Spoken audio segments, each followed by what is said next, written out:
Video নিয়ে আহানাব তোকে হুমকি দিয়েছে, এই জন্য বাড়ি ছেড়েছিস তাহলে? বড় বোন প্রচণ্ড রেগে শাসন করলে ছোট বোনটা যেমন মাথা নত করে থাকে, ঠিক তেমনভাবে সিমিনও মাথা নত করে আছে সিতারার সামনে। সিতারার প্রশ্নে উনি উত্তর দিতে পারল না, কেবল নাসূচক মাথা নাড়ালো। ওনাকে না বলতে থেকে সিতারার রাগ বাড়ল। উনি ঠান্ডা মাথায় আবার বললেন, যা ঘটার ঘটেছে, তুই চুপ থাকায় বা বাড়ি ছাড়াই কিছুই থেমে থাকেনি, থামাতেও পারিসনি। মেয়ের ভিডিও দেখে হুমকি দিয়েছে, এই বয়ে পালালে ছোট, এই জন্য আমার সংসারে ভিড়টা নড়বড়ে করে দিলি। আমাকে বললেই বা কি হতো? এই তুই আমাকে বড় বোন ভাবিস? এখন যদি শীতলের গায়ে বদনাম লাগে তখন তুই কি করবি? চুপ থেকেও কি পারলি মেয়েটাকে বাঁচাতে? কেন তুই বারবার নিজের করা ভুল আমার শুদ্ধটাকে পোড়াচ্ছিস? তুই আমার ছেলেটার মুখের দিকে তাকিয়ে তুই কি মায়া হয় না রে? এখন যে আমার 3টে মেয়ের গায়েও কলঙ্ক লেপটে গেল, এবার কি করব? এমন বোকামি কেন করলি ছোট? আমার মেয়েরা জানলে কিভাবে তাদের বুঝ দিবে, কিভাবে তাদের সামলাবে? জায়ের কথায় সিমিন স্থবির হয়ে বসে রইল। লজ্জায় ঘৃণায় মরে যেতে ইচ্ছে করছে তার। তাকে এবারও চুপ থাকতে দেখে শখ বুঝল ছোট মা জীবনে ওই কথা মুখে আনতে পারবে না। তাই লাজ লজ্জার মাথা খেয়ে সে বলল, আম্মু, আম্মু, সবার আড়ালে যা যা ঘটেছে সেসব সবার সামনে তুলে আনার মতো না। তোরা কি সোজা কথা বলতে পারিস না? কি হয়েছে, কি ঘটেছে সেটাই তো জানতে চাচ্ছি। কথা কি গলা দিয়ে বের হচ্ছে না তোদের? আর কি কি জানার বাকি আছে আমাদের? কথা যখন উঠেছে সবটাই বলবি তোরা। মায়ের বকুনি শুনে শখ কুঁকড়ে গেল। বুঝলো আজকে মুখ খুলতে হবে। তাই সে বাবার দিকে একবার তাকিয়ে ছোট মার দিকে তাকালো। তখন সিমিন হঠাৎ কল কেটে দিল। ওনাকে কল কাটতে দেখে সিতারার খুব ইচ্ছে করলো ছোট বোনের মতো ছোট জায়ের গালে 2 থাপ্পড় লাগিয়ে দিতে। ছোট মাকে কল কাটতে দেখে শখের কাছে ব্যাপারটা যেন সহজ হলো। সে থুতনি গলার সাথে মিশিয়ে বলল, আসলে ভাইয়াদের জামাতা হিসেবে মেনে না নেওয়াটা ছোট মায়ের কাছে অজুহাত ছিল মাত্র। ভাইয়াদের বুক আগলে মানুষ করেছে ছোট মা, সন্তানের মতো ভালোবেসেছে। সেই সন্তানদের দিকে আঙুল তুলতে ওনার বুকটাও ফেটে যাচ্ছিল, কিন্তু পরিস্থিতি এমন যে পালিয়ে বাঁচার জন্য ভাইয়াদের কষ্ট দিতে হয়েছে। এইটুকু বলে থামলো শখ। তারপর ঢোক গিলে পুনরায় বলল, আহনাফের কাছে ভিডিও আছে।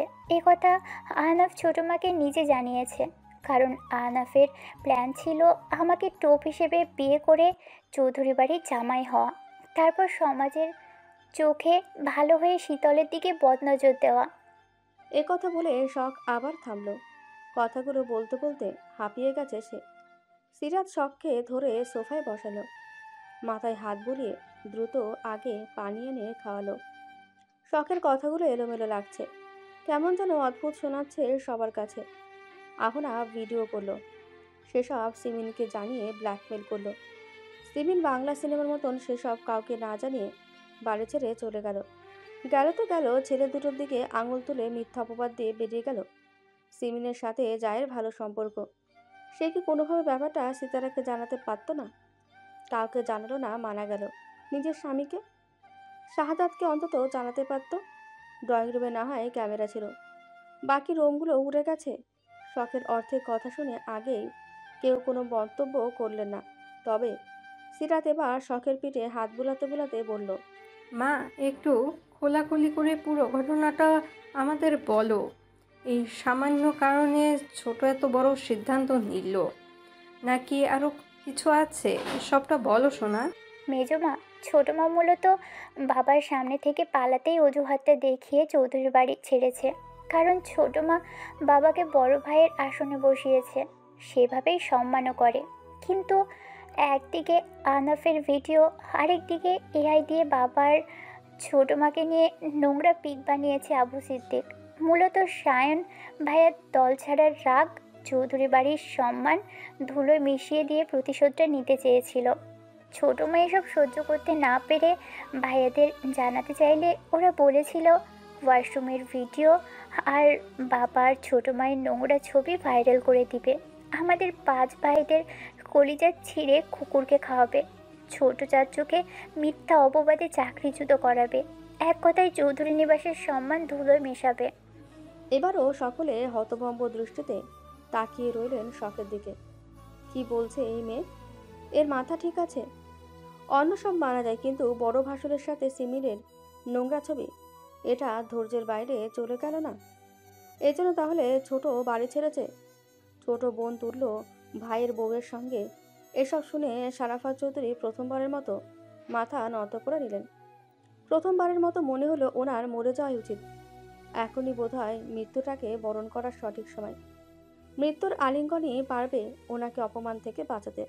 এদিকে গাড়ি দুটো চলতি পথে হঠাৎ থেমে গেছে। না সামনে এগোচ্ছে না পেছনে যাচ্ছে, একদমই স্থির। গাড়ির ভেতরে লাইট অফ থাকায় বোঝা যাচ্ছে না ভেতরে কে বা কারা আছে। এখানে থামলো কেন বোঝা যাচ্ছে না।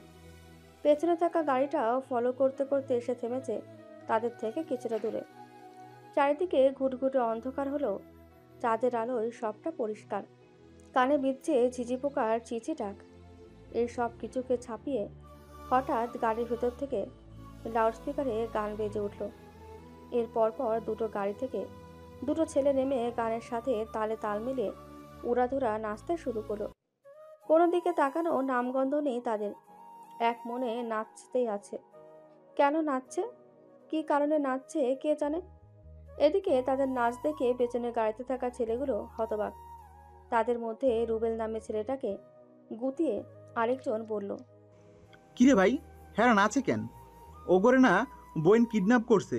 বইন টুইন রাগ শালা, ওর কেরা আগে এডি এক। ভাই এডি তো সায়ন। শয়ন হ্যাঁ না তোফাজ্জল নজরে রাখছে। তয় হ্যাঁ এইখানে কে কে জানি। আপনি জানে আমিও তো সেখানেই, তাহলে আমি জানবো কেমনে?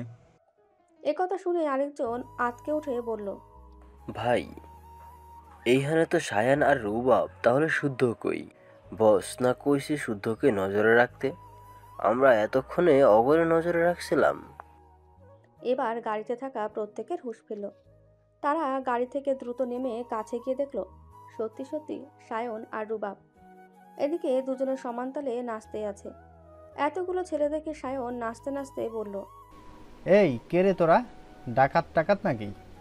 আমার আবার ডাকাতের সাথে নাচার খুব শখ। যাক, আজকে তাহলে শখটা পূরণ হয়ে যাবে। ভাই আপনারে নাচাইতেছে কেন? আরে ভাই আর বলিস না, হঠাৎ করে কোমরের রক চারাত করে উঠল। তারপর আর সোজা হতে পারছি না, চিৎকার তো হতে পারছি না। কি মুশকিল ভাবতো। পরে আমার ভাই বলল নাচানাচি করলে নাকি ঠিক হয়ে যাবে। তাই একা নাচতে কি আর ভালো লাগে? তাই ছোট ভাইকে সঙ্গে নিয়ে নাচতে। তোরা যখন এসে গেছিস তোরাও জয়েন কর, প্যারা নাই। এমনি এমনি নাচবো না, আগে নিচে নেই, তারপর একসাথে গাঁজা টানবো। সায়নের কথা শুনে ছেলেগুলো চোখ মুখ কুঁচকে পিছিয়ে গেল। তারপর দৌড়ে গাড়িতে উঠে চলে গেল শুদ্ধকে খুঁজতে। কারণ শুদ্ধ যদি চট্টগ্রাম পৌঁছে যায় তাহলে তাদেরও বেঁচে থাকার মেয়াদ শেষ। কারণ ইয়াসির পই পই করে বলে দিয়েছিল কড়া নজরদারি করতে, কিন্তু কোন ফাঁকে শুদ্ধ বেরিয়ে গেছে বুঝে উঠতে পারল না তারা। সায়ন আর রুবাবকে দেখে এখন স্বাভাবিক মনে হচ্ছে না। তাদের হেলে ধুলে নাচা দেখে মনে হচ্ছে নেশা করেছে। এখন এই নেশাখোরদের সঙ্গে মাতলামি করে সময় কাটানোর মানেই হয় না। অথচ তারা যদি আর একবার ঘুরে তাকাতো তাহলে দেখতে পেত কিভাবে সায়ন আর রুবাব ক্ষিপ্ত দৃষ্টিতে তাকিয়ে আছে তাদের দিকে। ওদের দিকে তাকিয়ে থাকতে থাকতে সায়নের ফোনে কল এলো। দ্রুত কলটা রিসিভ করতে শুনতে পেল সিতারার কান্নার স্বর। শখের বলা কথা সায়নকে জানালেন সিতারা। সব শুনে সায়ন বলল, থাক, মরা মানুষের ক্ষোভ পুষে রেখো না আম্মু, বাদ দাও এসব। ছেলের কথা শুনে সিতারা প্রচণ্ড অবাক হলেন। বিস্ময় ভরা কণ্ঠে বলল, মরা মানুষ মানে কার কথা বলছিস?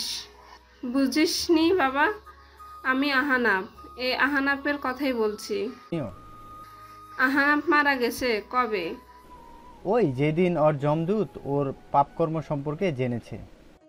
কণ্ঠে দরদ মিশিয়ে ভীষণ আদুরে সুরে কথাটা বলল ইয়াসির। তবে হঠাৎ এত কাছে ইয়াসিরকে দেখে শীতলের শরীরটা থরথর করে কেঁপে উঠল। অজানা আতঙ্কে ঘামতে লাগলো। এদিকে গলাটাও শুকিয়ে কাট।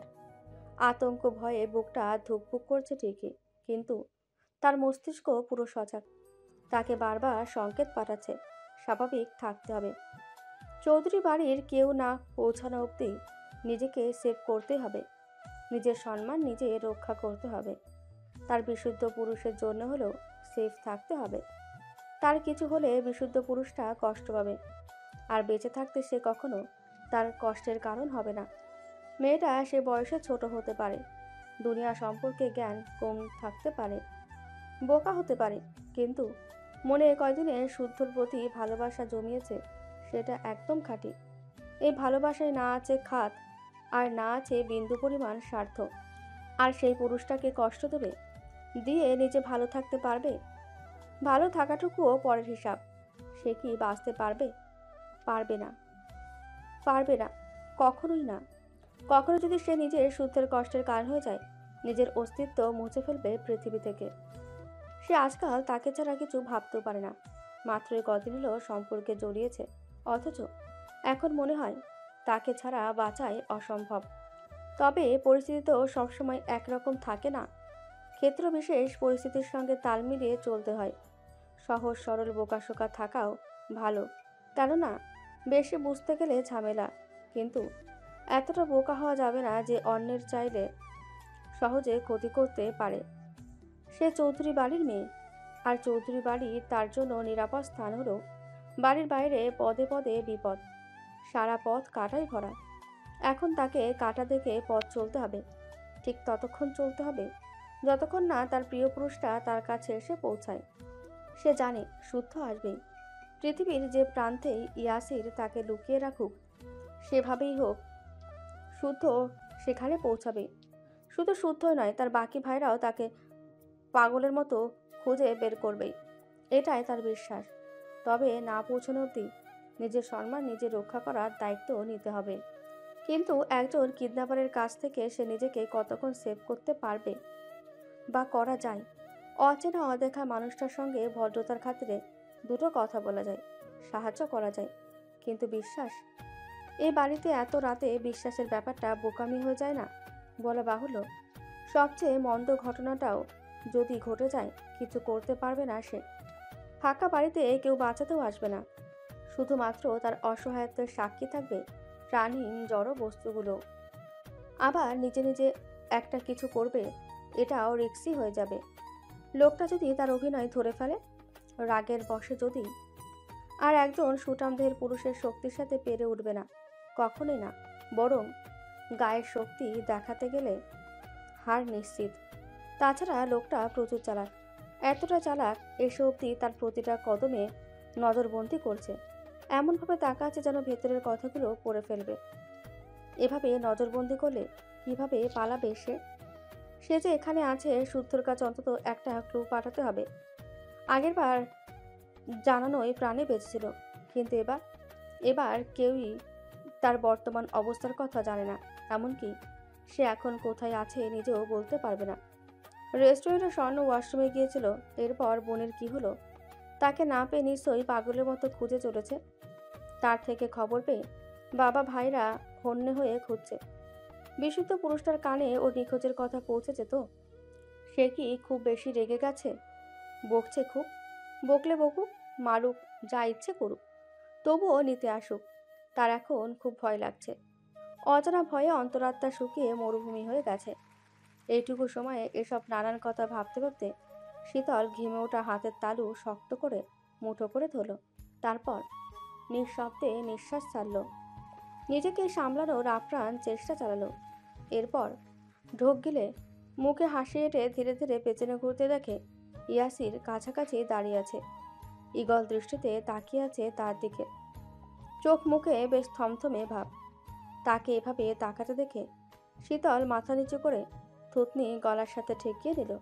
তারপর আচমকা ঠোঁট ফুপিয়ে কাঁদতে কাঁদতে বলল, আমাকে রেখে কোথায় গিয়েছিলেন? এত বড় বাড়িতে একা থাকা যায় নাকি, তাও এই রাতের বেলা? ইয়াসির এখনও ঠান্ডা দৃষ্টিতে তাকিয়ে আছে। তার অন্তর্ভীতি চাহনি যেন মনের কথা পড়ে ফেলতে সক্ষম। তাকে এভাবে তাকাতে দেখে শীতল ঢোক গিলে পুনরায় মিনমিন করে বলল, একা বাড়িতে থাকার অভ্যাস নেই আমার। অন্ধকারে প্যানিক অ্যাটাক হয়, নাক মুখ দিয়ে রক্ত বের হয়ে সেন্স হারিয়ে ফেলি। আমার বাড়ির মানুষের কাছে আমাকে পৌঁছে না দেওয়া অবধি একা ফেলে যাবেন না প্লিজ।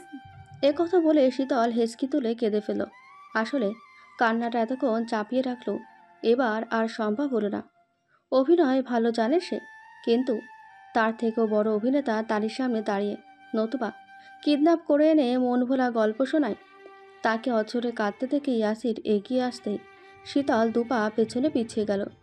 তাতে ইয়াসিরের রাগ হলো, ইচ্ছে করলো একটা থাপ্পড় বসিয়ে দিতে, কিন্তু কিন্তু এটা করলে এই মেয়েকে এখানে রাখা মুশকিল হয়ে যাবে। তাই থমথমে সুরে সে বলল, তোমার কেন মনে হলো আমি কোথাও গিয়েছিলাম? তার মানে আমাকে সারা বাড়ি খুঁজেছো? হুম।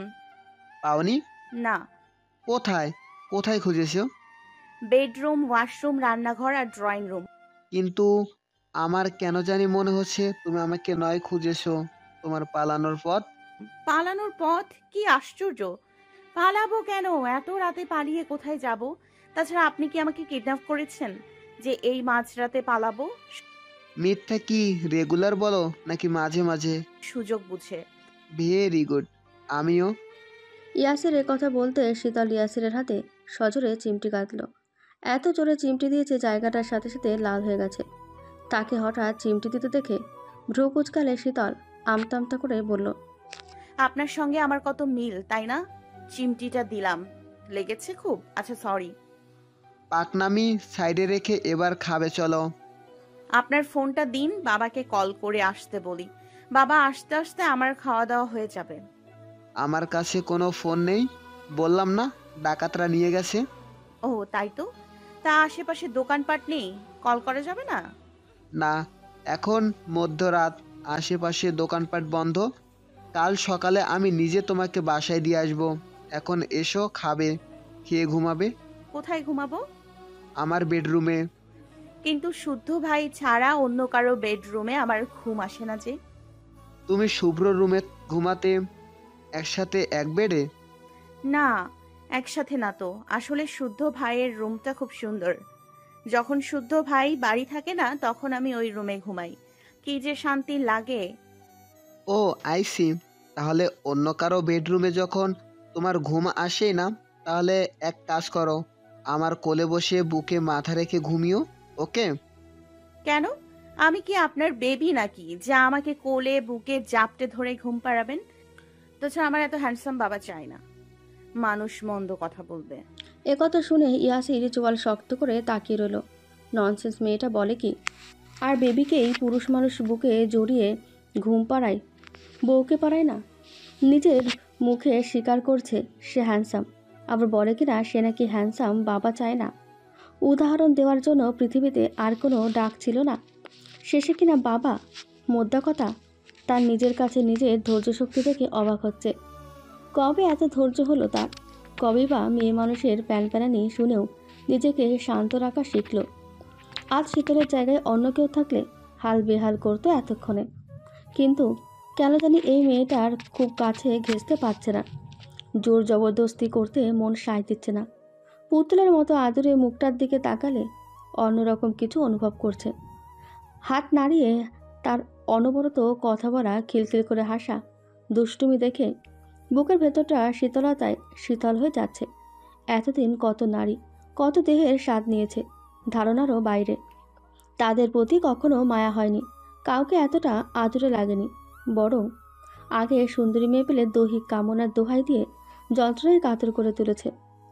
তার সংস্পর্শে যখন যে এসেছে শারীরিক যন্ত্রণায় সেই কুকড়ে উঠেছে, ভয় পেয়েছে, বাঁচার জন্য কত আকুতি মিনতি করেছে। এমনকি চৌধুরী বাড়ির মেজকন্যা স্বর্ণ অর্থাৎ অগ্নিকন্যার ব্যাপারটাও এখন বড্ড ফিকে লাগছে।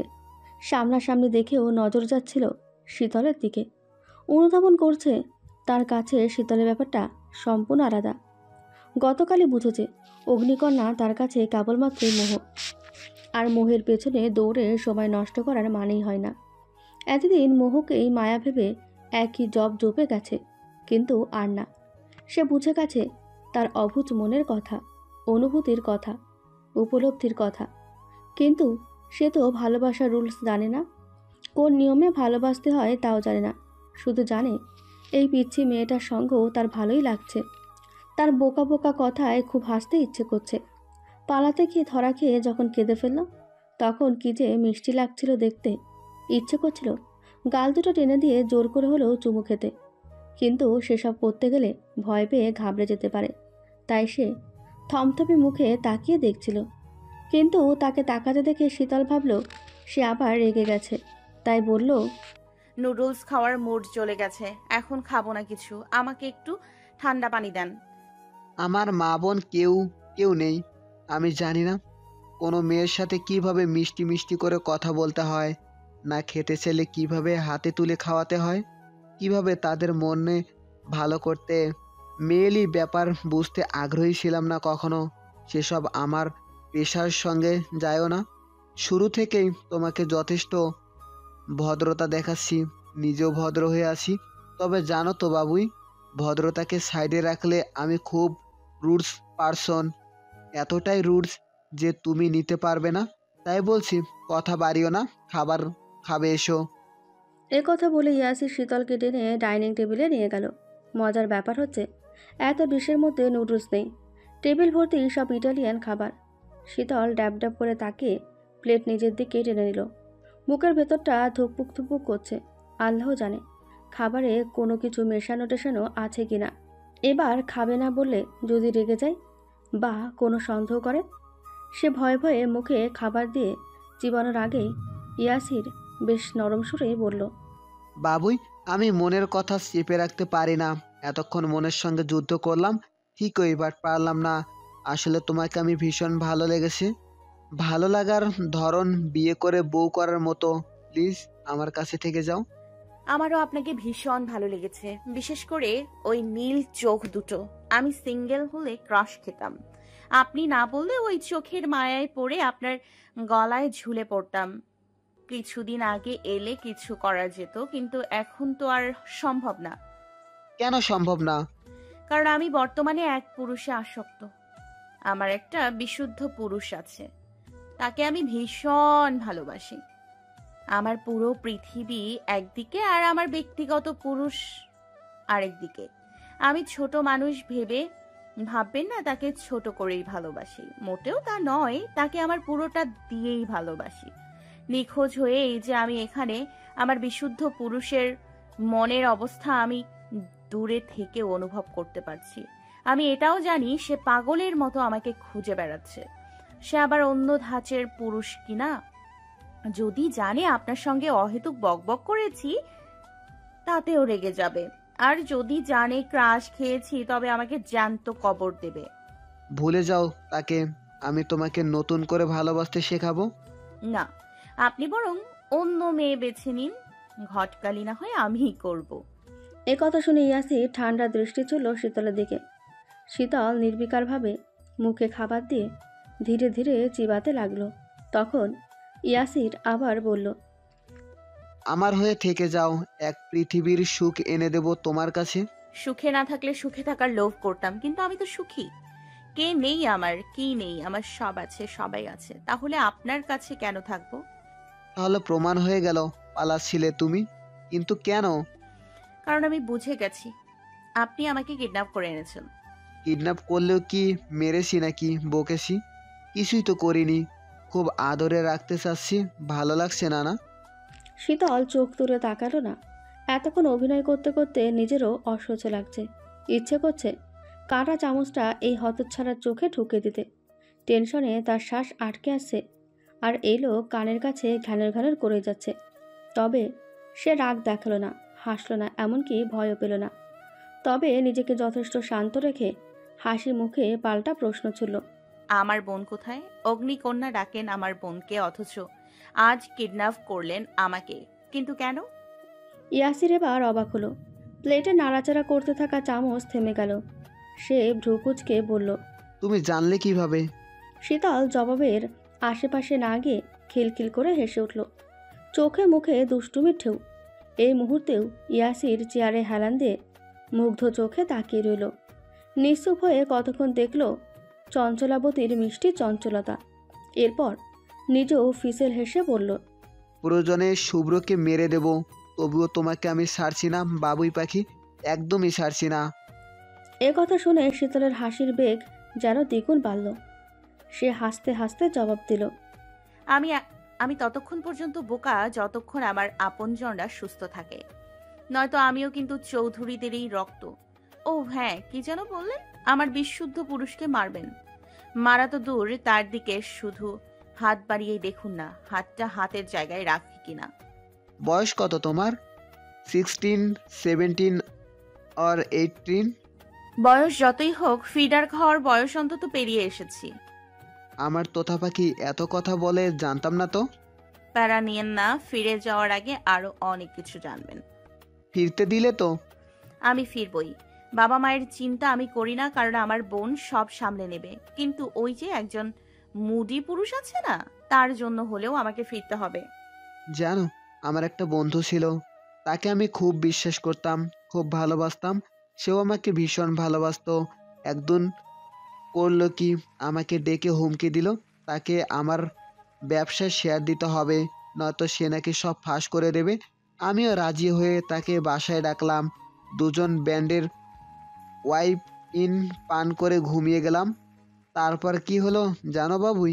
সকালবেলা আমি ঘুম থেকে উঠলাম ঠিকই, কিন্তু সে আর উঠলো না। কত করে ডাকলাম, আমার ডাক শুনলো না। প্রশান্তির ঘুম ঘুমাচ্ছে ভেবে আমিও বিরক্ত না করে চলে গেলাম সুদূর নিউ ইয়র্ক। এক সপ্তাহ পর ফিরে দেখি সে তার বাড়ি চলে গেছে। টানা 4 দিন নাকি মরার মতো ঘুমিয়েছে। ঘুমানোই স্বাভাবিক। ওয়াইনের সাথে সেদিন কড়া ডোজের ঘুমের মেডিসিন মিশিয়েছিলাম কি না, হয়তো সেও বুঝেছিল। এরপর খবর এলো আমার গোপন কিছু ডিলের কথা পুলিশকে জানিয়ে দিয়েছে। বন্ধুরাও দুষ্টমি করবে, স্বাভাবিক তাই না? দুষ্টামি ভেবে মাফ করে দিলাম। এরপর দেখি আবার আমার কাছে বাধা হচ্ছে সে। পরে ভুলিয়ে ভালিয়ে আমার ডেরায় আনলাম, কত সুন্দর করে বোঝালাম এসব না করতে, কিন্তু সে আমার কথা শুনলো না। পরে যত্ন করে তাকে বালির মধ্যে গলা অবধি বালিতে পুঁতে শিরচ্ছেদ করলাম। চমৎকার হয়েছিল ওর শিরচ্ছেদ করা। শিরচ্ছেদ কি বোঝো তো বাবুই? হুম। বলতে কি? মাথা কেটে ফেলা। আরে বাহ, তুমি তো দেখি খুব ইন্টেলিজেন্ট গার্ল। কিন্তু এই ঘটনা আমাকে কেন শোনালেন?